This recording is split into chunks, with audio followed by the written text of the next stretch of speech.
नमस्कार, न्यूज 24 देख रहे हैं आप। मैं हूं आपके साथ डॉक्टर मीना शर्मा। पूरे देश में लाखों की संख्या में ऐसे बच्चे हैं जो डॉक्टर बनने का सपना लिए हुए थे और इस बार के परीक्षा परिणाम ने उन सपनों को चूर चूर कर दिया है। नीट के रिजल्ट पर जो तूफान मचा हुआ है वो महज एक संयोग है या फिर एक साजिश है।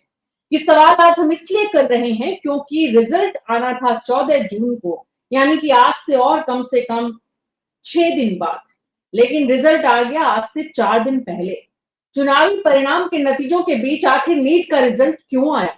आखिर इतना हमारा प्रशासनिक मशीनरी और शिक्षा व्यवस्था दुरुस्त कब से हो गई कि 10 दिन पहले रिजल्ट अनाउंस कर दे? और रिजल्ट अनाउंस करते समय कौन कौन सी ऐसी चूक हुई जो इससे पहले नीट के परिणाम में कभी देखने को नहीं मिली? आखिर ग्रेस मार्क्स को लेकर इतना तूफान क्यों मचा हुआ है? आखिर क्यों कटघरे में है राष्ट्रीय पात्रता परीक्षा ऑर्गेनाइज कराने वाली ये बॉडी एनटीए? और क्यों आज एनटीए सफाई देने पर उतारू है कि किसी भी सूरत में अभिभावकों और बच्चों की मांग पर गौर नहीं किया जाएगा? अपने फैसले पर क्यों अडिग है? जहां एक तरफ देश की सरकार बनने जा रही है, जहां एक तरफ देश की सरकार शपथ लेगी राष्ट्रपति भवन में कल और कैबिनेट का निर्माण हो रहा है, नई कैबिनेट बन रही है, वहां उस तरफ पूरे देश का ध्यान नीट की परीक्षा में कैसे उलझाया जा रहा है? क्या वाकई में ये एक साजिश है या फिर ये एक महज संयोग मात्र है जिसे हमारे देश के अभिभावक, शिक्षकगण और बच्चे समझ नहीं पा रहे? अगले 1 घंटे हमारे खास मेहमानों के साथ इसी पर विस्तार से चर्चा करेंगे। हमारे साथ राजकुमार मीणा जी हैं, कांग्रेस के प्रवक्ता, राम प्रताप सैनी जी हैं जो कि एडवोकेट हैं और जिन्होंने इस विषय पर हाईकोर्ट में पीआईएल लगाई है, महेश शर्मा जी हैं जो कि एडवोकेट हैं, कानूनी मामलों को जानकार है, हाईकोर्ट में प्रैक्टिस करते हैं, उनसे समझते हैं, और साथ ही सुमन शेखावत हैं, वो अभिभावक हैं, एक बच्ची, उनकी बच्ची ने भी नीट की परीक्षा में काफी अच्छी परफॉर्मेंस देने के बाद भी वो भी संघर्ष में शामिल है। और साथ ही राजीव गुप्ता जी, समाज शास्त्री, हमारे साथ जुड़े हुए हैं। आप सभी का बहुत बहुत स्वागत है। राम प्रताप सैनी जी, शुरुआत आपसे करते हैं। क्या है ये पूरा मामला, जरा विस्तार से समझाइए हमारे दर्शकों को, राजस्थान के लोगों को, देश के लोगों को, अभिभावकों को और सरकारी मशीनरी को। देखिए, जो एनटीए ने जो रिजल्ट जारी किया, उस रिजल्ट के अंदर काफी खामियां थी। नंबर 1 पोजीशन के ऊपर जो रैंक नंबर 1 पे है, 67 जो अभ्यर्थी हैं उनको पास किया गया है। ऐसे लोगों को ग्रेस मार्क्स दिया गया है जो ग्रेस मार्क के आधार पे नहीं थे, जिनका व्यक्तित्व नहीं कि उनको ग्रेस मार्क किस आधार पे दिया। हमारे कैंडिडेट्स थे जिनको मार्क्स ज्यादा मिलने चाहिए थे, उन्हें मार्क्स नहीं मिले। जो लास्ट कट ऑफ है लास्ट ईयर से, वो कट ऑफ काफी ज्यादा बढ़ी है। और कुछ अभ्यर्थी ऐसे थे जिनका परीक्षा में जिनको लेट पेपर दिया गया है। इन सभी मुद्दों पे मैंने याचिका लगाई है। इस याचिका पे हाई कोर्ट में मंगलवार को सुनवाई होगी। याचिका जो पेश करी है उसमें यूनियन ऑफ इंडिया के जो आरडी रस्तोगी साहब हैं, सॉलिसिटर जनरल एडिशनल हैं, उनको कॉपी दे दी गई है। मंगलवार को सुनवाई होगी।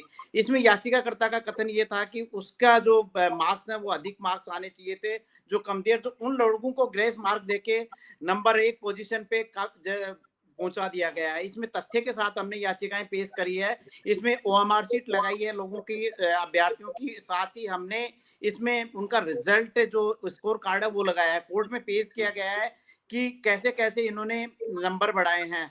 4 नंबर का एक क्वेश्चन होता है, उस कंडीशन के अंदर उनके जो मार्क्स बताए वो आ नहीं सकते। तो इस बार जो एनटीए ने जो एग्जाम करवाया है उसमें काफी धांधली हुई है, जो प्रथम दृष्टया देखी जाती है। हमने कोर्ट से गुहार की है कि इस मामले में याचिकाकर्ताओं को भी ग्रेस मार्क दिया जाए या दोबारा से परीक्षा करवाई जाए। देश के युवाओं का, देश की नई पीढ़ी के भविष्य से जुड़ा हुआ सवाल है और देश की सबसे बड़ी पार्टी, केंद्र और राज्य में सत्तारूढ़ बीजेपी के प्रवक्ता आज इस विषय पर बातचीत करने से दूर भाग गए हैं। आज बीजेपी के प्रवक्ताओं ने इस चर्चा में आना जरूरी नहीं समझा और ये कहा कि इस मुद्दे पर हम आज बात नहीं करेंगे। वाकई में अफसोसजनक है कि देश की सत्तारूढ़ पार्टी, राज्य की सत्तारूढ़ पार्टी इस विषय पर बात करने को तैयार नहीं है। ऐसी नौबत क्यों आई है, राजकुमार मीणा जी? जी नमस्कार। सबसे पहले बात तो यह है कि सुबोध सिंह जी जो एनटीए के जो डीजी है, उनका जो बयान आया है उस बयान ने ये स्पष्ट कर दिया है, उन्होंने छात्रों को बिल्कुल भी क्लियर रूप से ये नहीं बताया स्पष्ट रूप से कि ये इतनी बड़ी धांधली हुई है, ये कैसे हुई है। आप इसको सिंपल सा समझिए, कितना भी सरल पेपर हो, ऐसा संभव नहीं हो सकता कि 67 बच्चे एक साथ फर्स्ट रैंक पे आ जाए। दूसरी सबसे बड़ी बात है, जब आपके पास 24 लाख बच्चे इसमें बैठने वाले थे, आपने बहाना दिया कि साइड क्रैश हुई, तो आपके पास पहले से नंबर थे कि इतने अभ्यर्थी इस लोग को इस साइड पे पेपर देंगे या देखेंगे। तो सिंपल सी बात है, आपकी व्यवस्थाओं में कैसे कमी रही। तीसरी, एक हरियाणा के झज्जर का मामला है, वहां पे 6 विद्यार्थियों ने सेम लाइन से सीरियल से उनके रोल नंबर है और सबको ग्रेस मार्क दिया गया। और ग्रेस मार्क का आधार देखिए कि इनको आधे घंटे लेट पेपर मिला, तो इन्होंने 1 घंटे में 80 क्वेश्चन सही किए। तो आगामी अगर इनको आधा घंटा दिया तो उस हिसाब से 40 भी सही होना चाहिए। मतलब बिना क्वेश्चन किए उसका उत्तर दिए, इन्होंने उस आधार पे ग्रेस मार्क किया। तो सबसे बड़ा सवाल ये पैदा होता है कि जो रिजल्ट की तारीख आपने तय तारीख दे रखी थी कि इस दिन रिजल्ट घोषित होगा, उसको न कर जल्दी रिजल्ट घोषित करना, और उस समय पे जब चुनाव के नतीजे आए हैं, तो क्या ये उस ओर इशारा करता है कि आप अपनी धांधली को उसके चुनाव नतीजों के पीछे छुपाना चाह रहे थे? ये सबसे बड़ा सवाल, और स्पष्ट रूप से नजर आता है कि कितनी बड़ी धांधली नीट परीक्षा में हुई। धांधली को छुपाना चाह रहे थे, या 10 दिन पहले चुनाव के दिन नतीजे डिक्लेयर करने के पीछे कोई और मंशा भी हो सकती है। जी बिल्कुल, उसके पीछे और मंशा ये है ना कि जब पूरा, अगर आपने बहुत बड़ी इसमें धांधली की है, तो एक अगर आप तय समय सीमा पे रिजल्ट घोषित करते हो तो सबको माइंड में रहता है कि मेरे को 10 तारीख को रिजल्ट आना है, तो उनके अभिभावक हो, विद्यार्थी हो, तो निश्चित रूप से ये बहुत बड़ी साजिश थी। राजकुमार जी, बीजेपी के प्रवक्ता नहीं आए हैं, क्या कारण मांगते हैं आप, और क्या मांग करते हैं आप बीजेपी के प्रवक्ताओं से? सुन तो रहे होंगे जरूर, आए नहीं है डिबेट में, शामिल नहीं हुए हैं। जी, मैं बीजेपी के प्रवक्ताओं से ये मांग करता हूं कि जिस मुद्दे को आप लेके हमेशा हर डिबेट में बोलते रहते थे, पेपर लीक, धांधली, आज अगर वो इतना बड़ा, नीट इस विश्व में सबसे बड़ी संस्था है जो पेपर करवाती है, उसमें इतनी बड़ी अगर धांधली हो रही है और आपसे बच्चे, उनके अभिभावक, ये देश ये जवाब मांग रहा है, तो आप जवाब देने नहीं आ रहे, तो स्पष्ट तौर से ये है कि कहीं ना कहीं उसमें स्पष्ट रूप से धांधली हुई है। जी, ये धांधली क्या है, समझना ये है। रिजल्ट में भला धांधली कैसे हो सकती है? महेश शर्मा जी, क्या समझ में आ रहा है आपको? डॉक्टर महेश शर्मा, रिजल्ट में क्या धांधली है? देखिए मीना जी, सबसे पहले तो मैं ये जो रिजल्ट के बारे में बात की जा रही है, वो प्राइमा फेसाई देखने से लगता है कि ये एक मैन्युफैक्चर्ड मैंडेट है जो किसी के पक्ष में करवाया गया है। जैसे 67 लोगों को एक साथ एक ही तरह से मार्क्स देना, और वो भी ग्रेस मार्क्स देना, ये कहते हुए देना कि इनको हाफ एन आवर अगर एडिशनल मिलता तो ये इतने पेपर प्रोबेबिलिटीज पर जो बेस्ड रिजल्ट इन्होंने दिया है, वो अपने आप में ही प्राइमा फेसाई ये शो करता है कि किसी तरह से इसको किसी के फेवर में एक इतनी बड़ी धांधली की गई है और बच्चों का जो भविष्य है उसको बर्बाद करने की कोशिश की गई है। इसलिए मुझे तो लगता है कि जो कोचिंग इंस्टीट्यूशंस हैं, उसके साथ साथ जो नोडल एजेंसीज हैं जो ऐसे एग्जामिनेशन को कंडक्ट कराती है, उनकी जो मिली भगत है वो सामने आ रही है। विगत 5-10 सालों से लगातार ऐसा हो रहा है कि कोई भी पेपर अगर कंडक्ट कराया जाता है तो उस एजेंसी के अंदर से लोग, मजेदार बात यह है कि राजस्थान हाईकोर्ट जैसी बड़ी इंस्टीट्यूशन जो आरपीएस जुडिशियल सर्विसेज के जजेस का एग्जामिनेशन कर लेती है, उसमें भी धांधली होती है, और उसका उसके आरोपी आरपीएससी का चेयरमैन, भूतपूर्व चेयरमैन, उसके खिलाफ आज भी मुकदमा चल रहा है। और मजे की बात यह है कि जिस धांधली की वजह से आरपीएससी के चेयरमैन ने कंडक्ट कराया था, उसके बाद में हाईकोर्ट उसको कंडक्ट करने लगा, आज भी वो ऑफिसर सर्विस कर रही है और वो एडिशनल डिस्ट्रिक्ट जज बन चुकी है।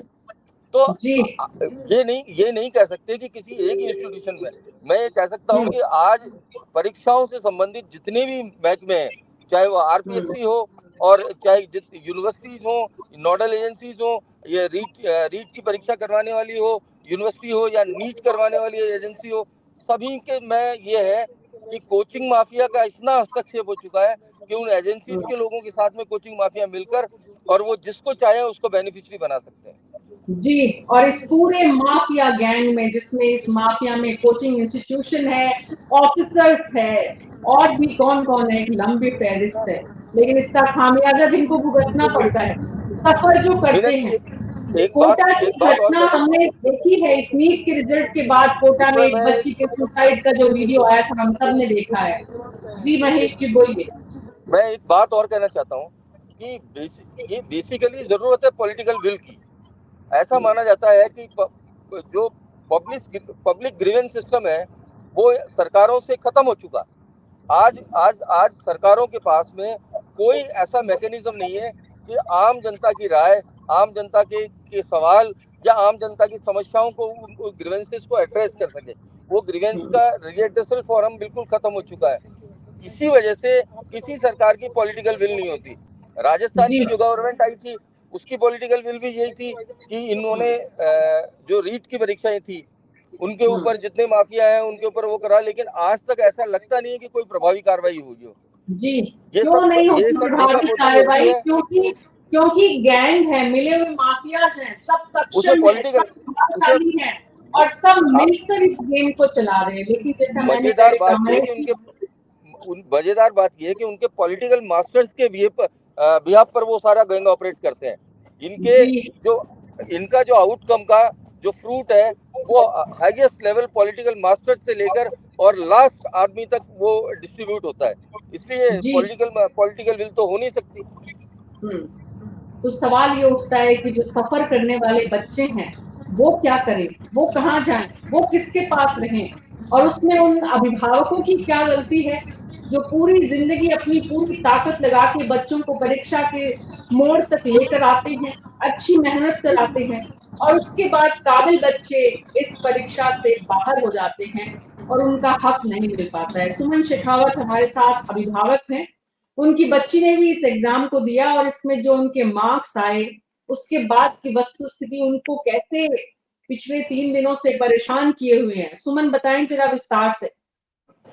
हाँ जी, नमस्कार। मेरी बिटिया ने भी नीट एग्जाम दिया था और उसने 646 मार्क्स ऑब्टेन किए हैं।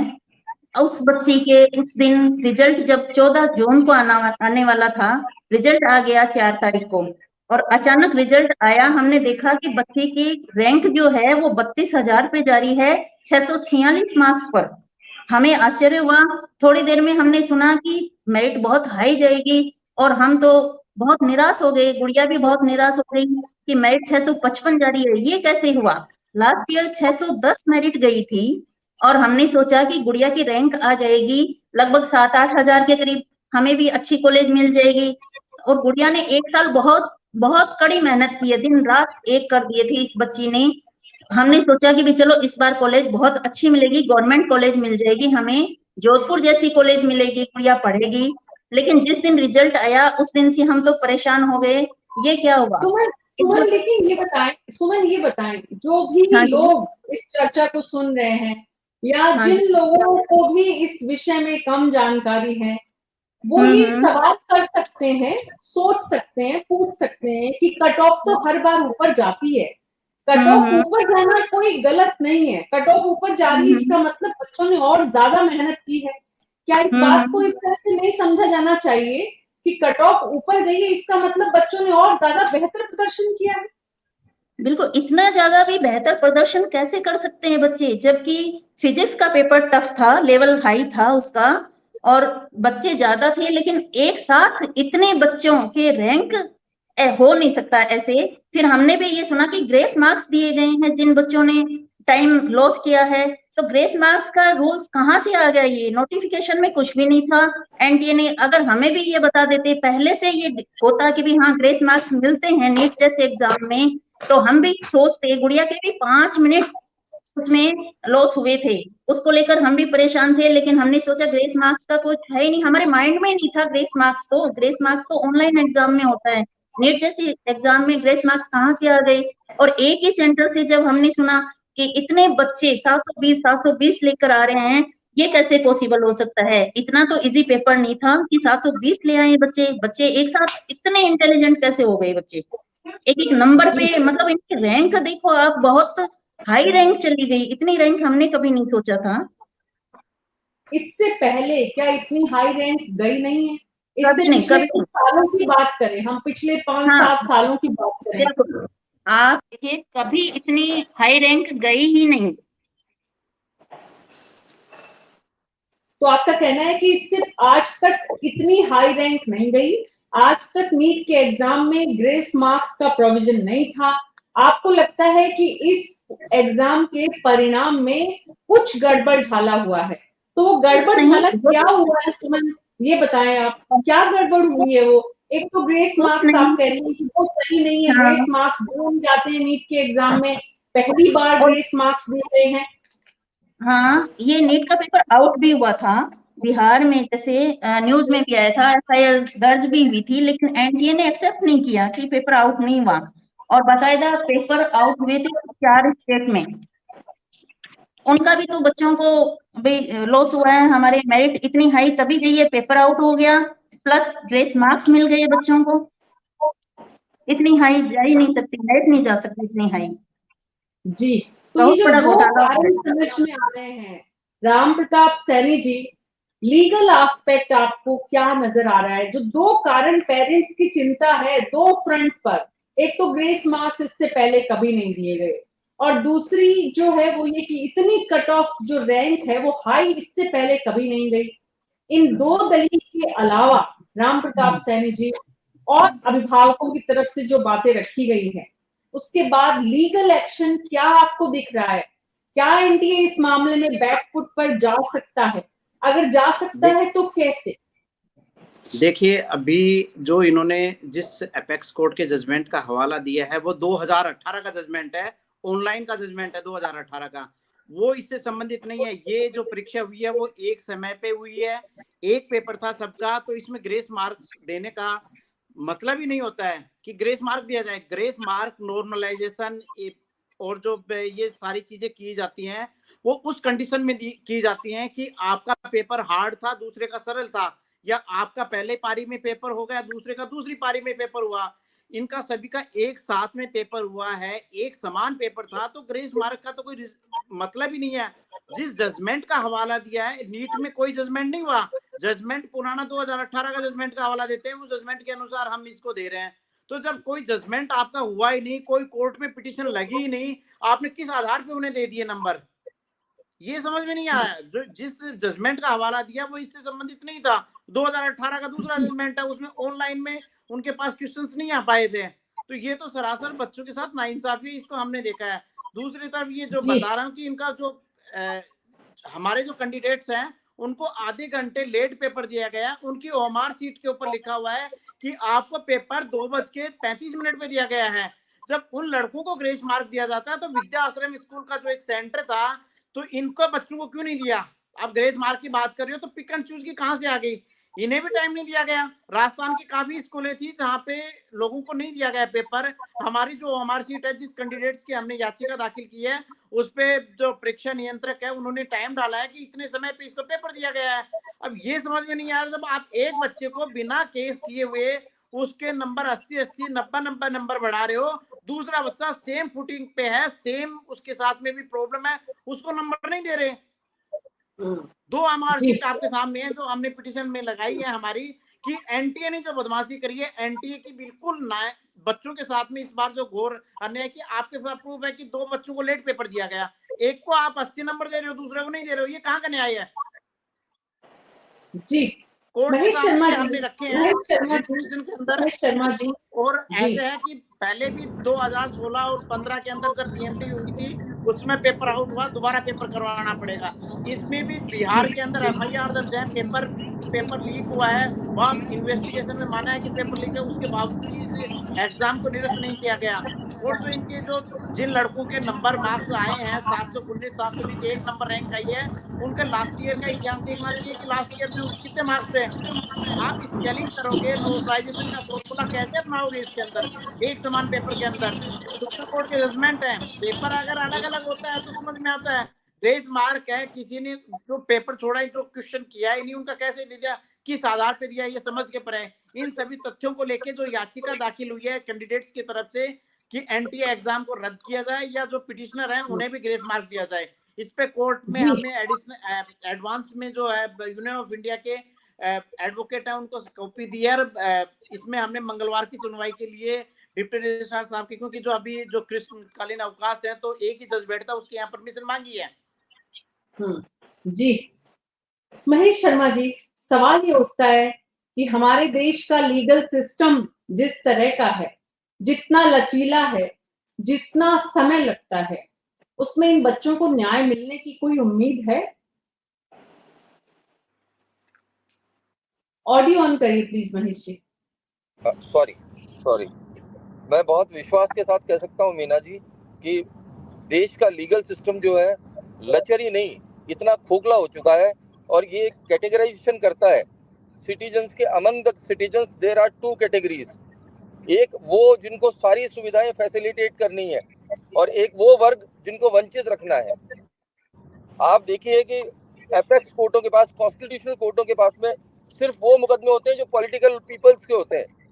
पॉलिटिकल वेंडेटा को सेट राइट करने के लिए कोर्ट का यूज किया जाता है, लेकिन आम आदमी की ग्रीवेंसेस को एड्रेस करने के लिए ना तो संवेदनशील हमारी सरकारें हैं, ना ही हमारी कोर्ट्स हैं।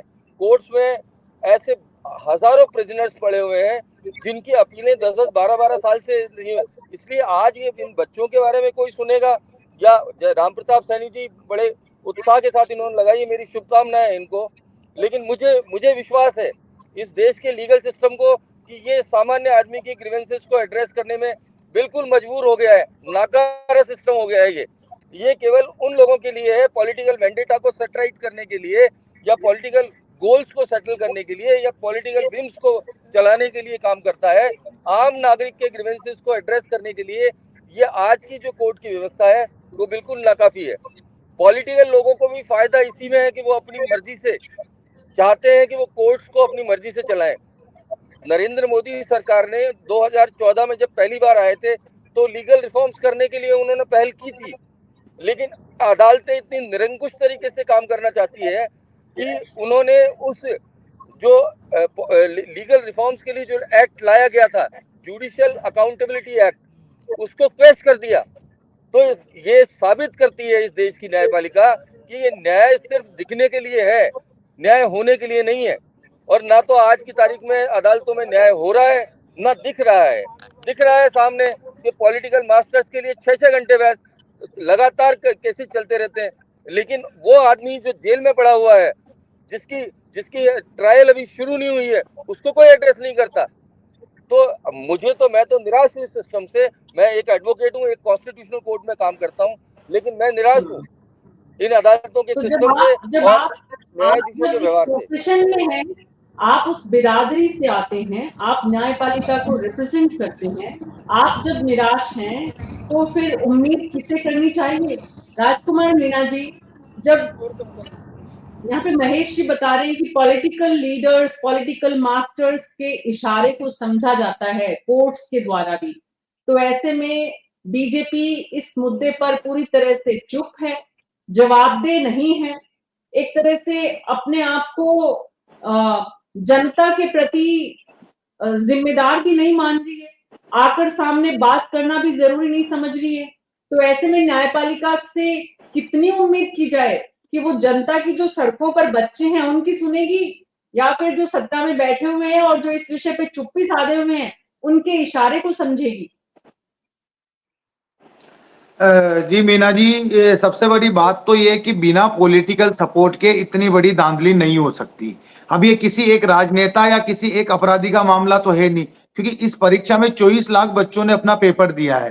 तो सबसे पहले तो ये सुनिश्चित किया जाए कि आप दोबारा रीनेट कब करवा रहे हो, वो तारीख कितनी लंबी दोगे, क्योंकि ये तो स्पष्ट हो चुका है कि साफ सुथरा धांधली हुई है, तो आपको दोबारा परीक्षा करवानी पड़ेगी। लेकिन परीक्षा का समय सीमा क्या होगी? अगर आपने 6 महीने बाद अगर इसकी तारीख दे दी तो क्या 6 महीने कोचिंग वाले उनकी फीस फ्री करेंगे, या वो जहां से कमरा किराया लेके रहे तो क्या वो उनको फ्री करेंगे, या जहां मेस से टिफिन आता था? ये भार और ये तनाव केवल एक विद्यार्थी पर ही नहीं बल्कि उनके परिजनों पे भी बढ़ रहा है। तो सबसे पहले जो भी हुआ वो पूरे देश के सामने, पूरे बच्चों के सामने 1600 FIR हुई है, उन पे अभी तक किसी भी प्रकार की कोई कार्रवाई नहीं हुई। तो सबसे पहले तो ये सुनिश्चित किया जाए कि तुरंत इस परीक्षा को दोबारा कराया जाए, क्योंकि हमने अभी देखा है कि बच्चे सुसाइड क्यों कर रहे हैं, क्योंकि सभी बच्चे सक्षम तो होते नहीं है, जो फीस भरने में सक्षम हो, रहने में सक्षम हो। कोई अपनी जमीन पे गिरवी रख के अपने बच्चे को भेजता है पढ़ने के लिए, कोई ब्याज से पैसे लेके भेजता है, कोई कैसे भी व्यवस्था, वो अपनी अपनी व्यवस्थाओं पे भेजता है। और जब इतनी वो पेपर देने के बाद इतनी बड़ी धांधली जब सामने आती है, तो उसमें सिर्फ विद्यार्थी नहीं टूटते, उनके परिजन, उनके घर परिवार जो उस चीज के लिए उनको सपोर्ट करता है, वो सब टूटते हैं। तो सबसे पहले तो मैं आप सबसे और इस चैनल के माध्यम से ये कहना चाहूंगा कि जो भी गड़बड़ी हुई है, ठीक है, आप उस पर कार्रवाई कीजिए, उसके दोषियों को सजा दीजिए। ये एक बुक काफी लंबी प्रक्रिया है, लेकिन इस परीक्षा को तुरंत बिना देरी किए दोबारा परीक्षा करवाइए, ताकि इतने बच्चों की मानसिक तनाव में वो ना जाए। और हम आशा करते हैं कि बच्चों से भी अपील करते हैं कि जल्दी से मतलब इतने तनाव में ना जाकर कुछ गलत कदम ना उठाए। जी, कोटा का एक वीडियो हमने देखा है। वो बच्ची वो थी जो इस रिजल्ट के परिणाम का सामना नहीं कर पाई और इतनी आहत हुई कि 7 मंजिल 10 मंजिल से कूदकर जान दे दी। बहुत सारे बच्चे ऐसे हैं जो ऐसी गलती तो नहीं करेंगे, लेकिन इस रिजल्ट से आहत होने के बाद बहुत मानसिक परेशानी के दौर से गुजर रहे हैं। सुमन शेखावत की डॉटर भी हमारे साथ हैं, गुड़िया जिनका नाम है। जरा सुमन उनसे भी बात करवाइए कि कितना समय उनको लगा इस परीक्षा की तैयारी में और उनके आसपास ऐसे कितने बच्चे हैं जिनसे वो बात करती हैं, जिनके रिजल्ट पर इसका असर है, जो कॉलेज जाने की तैयारी कर रहे थे और जेन्युइनली तैयारी कर रहे थे। एक आपने पिछली बार भी आपकी परसेंटेज काफी अच्छी थी, लेकिन आपने गवर्नमेंट कॉलेज के लिए दोबारा अप्लाई किया, यही बात है गुड़िया? हाँ मैम, पिछली बार भी मुझे पेमेंट सीट तो मिल रही थी, बट मैंने सोचा था कि इस बार मुझे गवर्नमेंट सीट मिलेगी, जो कि हमेशा मिलती हुई आई है 646 मार्क्स पे। बट इस बार इतना रैंकिंग फ्लक्चुएशंस हुआ कि गवर्नमेंट सीट भी नहीं मिल रही। वही बात, पेमेंट सीट बोल रहे हैं, और जो नॉर्मल मार्क्स थे जिसपे पिछली बार ऐसे था कि गवर्नमेंट सीट मिली थी, इस बार तो उस पे कुछ भी नहीं मिल रहा है। उनकी रैंक 63,000 आ रही है, किसी की 70,000 आ रही है। जो इतना रैंकिंग फ्लक्चुएशन हुआ है वो नहीं होना चाहिए था। एज एक्सपेक्ट किया था हम लोगों ने कि हर बार होता है रैंक इन फ्लक्चुएशन की 3,000 हो जाएगा, 4,000 हो जाएगा, लेकिन इस बार तो 15,000 हो रहा है। जी, तो एक्सपेक्ट करना एक मुद्दा है। मतलब हम सोचते हैं कुछ, हम अच्छी परीक्षा देते हैं, लेकिन हम परीक्षा देकर जब आते हैं और जब परिणाम आते हैं उसमें बहुत फर्क होता है। ऐसा जीवन में बहुत सारे बच्चों के साथ होता है, उसमें कोई बड़ी और नई बात नहीं है। लेकिन इस परीक्षा में जो आपको नई बात नजर आ रही है वो ये कि परीक्षा के परिणाम में जो नंबर बच्चों के आए हैं और जो कट ऑफ आई है वो मतलब हमेशा के पिछले कुछ 8-10 सालों के नतीजों से एकदम अप्रत्याशित है। तो ये जो अप्रत्याशित रिजल्ट आया, इसके कोई और भी कारण है? इस बार के पैटर्न में कोई बहुत बदलाव था? परीक्षा पेपर के पैटर्न में कोई बदलाव था? क्या आपको कारण समझ में आ रहा है इस अनएक्सपेक्टेड रिजल्ट का? ग्रेस मार्क्स दिए मैम, पहले कुछ भी नहीं था ऐसा। ग्रेस मार्क्स की कोई पॉलिसी नहीं थी। ग्रेस मार्क्स की वजह से बच्चों के मार्क्स ज्यादा आ गए। जब उनकी ओरिजिनल मार्कशीट देखते हैं, ऐसे एक बच्ची है जो टॉपर है, जानवी, उसकी ओरिजिनल मार्कशीट जब थी उसमें 636 मार्क्स बन रहे हैं उसके, लेकिन फिर जब ग्रेस मार्क्स दिए तो उसके 720 हो गए। ऐसे बहुत से बच्चे हैं जिनको ग्रेस मार्क्स दे के उनके बहुत ज्यादा अच्छे अच्छे मार्क्स आ गए। तो इस वजह से फिर जो नॉर्मल बच्चे थे, डिजर्विंग थे, जिनका सिलेक्शन होना था, उनका नहीं हो पा रहा है। और पेपर पिछली बार से कोई डिफरेंट नहीं था, लेंथी कह सकते हैं पेपर को। फिजिक्स टफ थी, एज यूजुअल था, जो इतने साल से आ रहे, 3-4 साल से जो ट्रेंड है वही पेपर था। पेपर पैटर्न में कोई चेंज नहीं था। जी, तो ऐसे में क्या करना चाहिए अब? आप जैसे बच्चों की अपेक्षाएं, आशाएं, उम्मीदें, सपने पूरे हों, आप जैसे बच्चे क्या सोचते हैं? एनटीए को क्या करना चाहिए? या तो मैम फेयर रिजल्ट हो, रीवैल्यूएशन के साथ में जो ग्रेस मार्क्स के बच्चे हैं उनको हटा के नॉर्मल जो रैंक है वो पब्लिश करें, या फिर रीनीट हो। 2 विकल्प हैं, या तो रिवोल्यूशन हो, एक तरह से दोबारा जांच हो और उसके बाद ग्रेस मार्क्स हटाए जाए और या फिर पूरी परीक्षा दोबारा आयोजित की जाए। कितनी पॉसिबिलिटी इसकी है? अगर हम देखें नीट के एग्जाम कितनी बार पिछले 10 सालों की अगर हम बात करें, राम प्रताप जी आपने अगर अभिभावकों से बात की है, कुछ चर्चा की है, तो ये कितना मतलब सरकार के लिए, एनटीए के लिए ये करना कितना आसान है? देखिए, सुप्रीम कोर्ट का जजमेंट है कि इनको एक गाइडलाइन है, सुप्रीम कोर्ट ने जजमेंट दे रखा है कि विद इन इतने टाइम के ऊपर आपको एडमिशन करना है, क्लासेस चालू हो जाने चाहिए एमबीबीएस एडमिशन मामले के अंदर। ये और भर्तियों की तरह नहीं है कि जिसमें ज़्यादा टाइम हो। इसमें सुप्रीम कोर्ट ने साफ साफ कह रखा है कि आपको अगस्त और सितंबर के अंदर कॉलेजेस चालू हो जाएंगी। टाइम बिल्कुल गाइडलाइन फिक्स है कि इतने समय के अंदर। मुझे ये समझ में नहीं आ रहा कि इस बार इन्होंने जो टाइम शेड्यूल किया उसको इन्होंने अनफॉलो खुद नहीं किया है। दूसरी बात है कि ये परीक्षा दोबारा होनी चाहिए, 7 दिन या 10 दिन के अंदर दोबारा होनी चाहिए। ऐसा कोई वो नहीं है कि इनका हो नहीं सकता, पहले वाले शेड्यूल की तरह ही इनकी सितंबर से इनकी क्लासें नहीं लग जाएंगी, लग सकते हैं। अभी भी अगर एग्जाम दोबारा करवाएं, एग्जाम विद इन 10 डेज या 15 डेज के अंदर एग्जाम हो जाएंगी। 15 डेज के अंदर इनके परीक्षा परिणाम आ जाएगा, जुलाई फर्स्ट वीक तक, मतलब फर्स्ट वीक तक इनका परिणाम आ जाएगा। अगर ये 25 तारीख जून तक भी एग्जाम करवाते हैं तो आगामी 1 महीने या 15 दिन के अंदर, तो वो सुप्रीम कोर्ट ने जिस दिन के लिए कहा है कि क्लास लागू होनी चाहिए उस दिन तक आराम से हो जाएगा। अभी अगर ये एग्जाम निरस्त करके दोबारा करवाते हैं, या फिर अभी इसने गुड़िया ने बताया है कि सुमन शेखावत ने, कि हमारा ये हुआ कि इसके अंदर दोबारा से जो मैन मार्क्स हैं उसके आधार पे मेरिट बनाना चाहिए। होना ये चाहिए कि जो इनके मैन पर एक और चीज आ गई इसमें डॉक्टर मीना शर्मा जी, इसके अंदर बिहार में एफआईआर दर्ज हुई है, बिहार के अंदर पेपर आउट है। जहां पेपर आउट हो जाता है तो फिर पेपर का मतलब ही नहीं है। इसका मतलब ये कि दोबारा जो एग्जाम करवाया जाना चाहिए नीट का, जहां पेपर आउट है 65 लाख या 65 करोड़ ऐसे बता रहे हैं कि मीडिया इसमें जो मीडिया में आया है कि पेपर आउट हुआ है, बिहार के अंदर जांच चल रही है। तो जब पेपर आउट हो गया तो पेपर का मतलब ही नहीं है, नंबर एक बात। दूसरा पेपर कि आपके जो सेंटर्स हैं वहां गड़बड़ियां हुई हैं। दूसरी बात, तो जब एग्जाम का मतलब है कि फेयर एग्जाम होना चाहिए, जहां फेयर एग्जाम होगा वहीं बच्चों की जो कुशलता है वो देखी जाएगी, कौन बच्चा टॉपर है। शेखावत के अभी नंबर आए लास्ट टाइम में, इनका पेमेंट सीट पे हो रहा था, इस टाइम इसका अच्छा मार्क्स गए हैं, तो उस आधार पे इसके जो ओरिजिनल मार्क्स है उस आधार पे तो इनका नंबर आ रहा है। तो यहाँ दोनों चीजें कि ये जो ग्रेस मार्क की स्टोरी जो लेके आए हैं वो कहाँ से लेके आए हैं, पिक एंड चूज के आधार पे उन्होंने बच्चों को कैसे दिया गया। एक ही स्टेट, एक ही सेंटर से 3-3, 4-4 लड़के जो हो रहे हैं शामिल, फर्स्ट रैंक आ रही है उनकी किस आधार पे हुई, फिर ग्रेस मार्क में भी आपके 719 नंबर कैसे आए, समझ के परे है जो ये चीजें हैं। तो आज इसमें आज मैंने कभी आज सुना है मैंने कि ये कोई कमेटी बना रहे हैं। कमेटी बनने से मतलब नहीं है, जो लोगों के सामने अब बच्चे जो 4-4 साल से मेहनत कर रहे हैं, बिल्कुल ईमानदारी से जो मेहनत कर रहा है, उनके लिए तो कुठाराघात हो गया। सीकर, कोटा, जयपुर के अंदर, तो ऐसे में सरकार अभी जवाब देने के मूड में नहीं है। पॉलिटिकल पार्टी के रूप में अगर देखें तो बीजेपी इस विषय पर पूरी तरह से मुंह मोड़ रही है। तो राजकुमार मीणा जी, कांग्रेस पार्टी, विपक्ष क्या करेगा इस मुद्दे पर, बच्चों के हितों के लिए? देखिए मीना जी, कांग्रेस पार्टी, एनएसयूआई जो इनके छात्र संगठन है हमारे, उन्होंने अभी यूनिवर्सिटी इनके सामने धरने दिए। लेकिन सबसे बड़ी बात यह है कि जो बच्चे इसकी तैयारी कर रहे थे, आज कोटा में कैंडल मार्च रखा है, तो आप देखिए पॉलिटिकल पार्टी तो अपना स्टैंड तो करेगी, लेकिन वो बच्चे जो पढ़ने के लिए आए थे वो भी अगर सड़कों पे उतर के आंदोलन करने लग गए तो आप समझिएगा कितनी बड़ी है।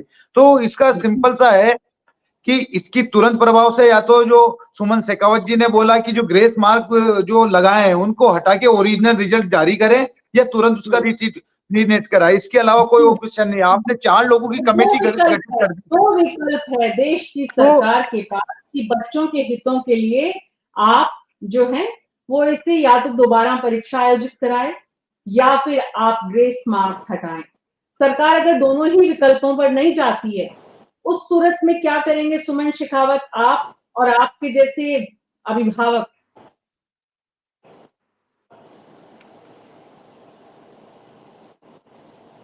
सुमन,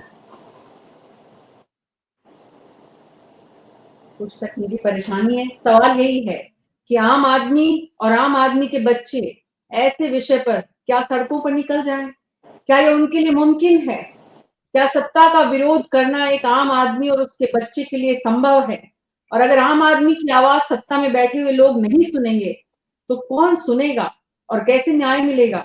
और उस समय न्यायपालिका की भूमिका और ज्यादा मजबूत होनी चाहिए और ज्यादा प्रभावी होनी चाहिए। न्यायपालिका ऐसे समय में क्या करती है ये देखना इस वक्त काफी दिलचस्प होगा। लेकिन सुमन, अगर एनटीए इन दोनों ही शर्तों को नहीं मानता है तो आपके पास और बच्चों के पास क्या विकल्प है? सुप्रीम कोर्ट जाएंगे और हम क्या कर सकते हैं? सुप्रीम कोर्ट ही जाना होगा, तो बच्चों के हक के लिए लड़ना होगा, इनको न्याय तो दिलाना होगा। जब से रिजल्ट आया है बहुत परेशान है। लीगल प्रोसेस एक समय से चलता है और अगर हाई कोर्ट में मामला ऑलरेडी है राम प्रताप जी, सुप्रीम कोर्ट तक जाते जाते समय जो लगेगा उसमें यूनिवर्सिटीज तो शुरू हो जाएंगी, मेडिकल कॉलेज शुरू हो जाएंगे। नहीं, काउंसलिंग पे रोक इससे ले आएंगे। काउंसलिंग कैसे स्टार्ट होगी? जब तक कोई डिसीजन नहीं होगा काउंसलिंग स्टार्ट नहीं होने देंगे बच्चे। यही मैं आपसे समझना चाह रही थी कि आप लोग यानी बच्चे और पेरेंट्स का डिटरमाइन है कि काउंसलिंग नहीं होने दी जाएगी। इस मुद्दे पर सरकार को आर पार होना पड़ेगा। इस मुद्दे पर बच्चों की आवाज सरकार को सुननी पड़ेगी। बच्चों की मेहनत और भावनाओं का सम्मान करना पड़ेगा और अभिभावकों की जो इस वक्त परिस्थिति है उसको भी सरकार को समझकर कोई ईमानदार और जवाबदेह फैसला लेना पड़ेगा। आप सबका बहुत बहुत शुक्रिया इस चर्चा में शामिल होने के लिए। तो नीट के मुद्दे पर इस वक्त पूरे देश में जो बच्चे और अभिभावक परेशान हैं उसका जवाब देने के लिए बीजेपी को सामने आना पड़ेगा, बजाय के पर्दे के पीछे जाने के।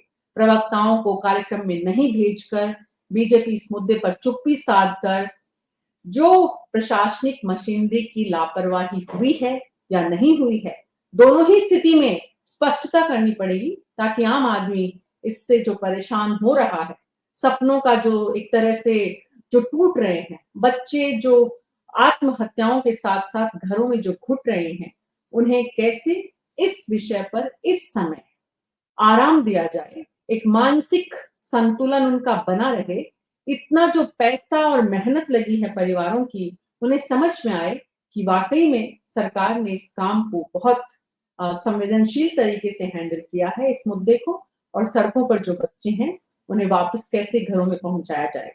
उम्मीद करते हैं केंद्र सरकार इस विषय पर जल्दी से जल्दी ध्यान देगी। कल शपथ ग्रहण है और उसके बाद इन बच्चों को राहत मिले, इसी विश्वास के साथ आज न्यूज़ 24 में मेरे साथ इतना ही। नमस्कार।